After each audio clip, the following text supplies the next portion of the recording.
اعلان مسلسل الكبير قوي وصور حصرية من مسلسل من كليب ولعانة، وهل دنيا فيه ولا لا؟ قبل اي حاجة كده نشترك في القناة ونصلي على النبي في الكومنت، ويلا بينا نشوف ايه هو الاعلان وايه هي مفاجأة احمد مكي.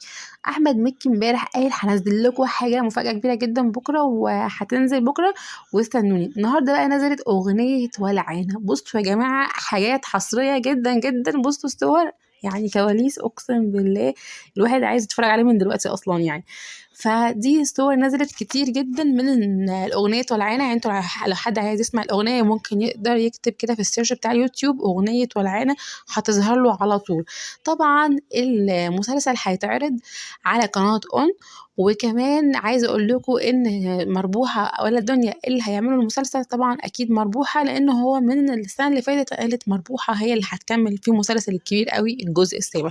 وطبعا دنيا اصلا عامله مسلسل جديد اسمه جهة سليمة، فهي اكيد مربوحة هي اللي مكملة في المسلسل ده.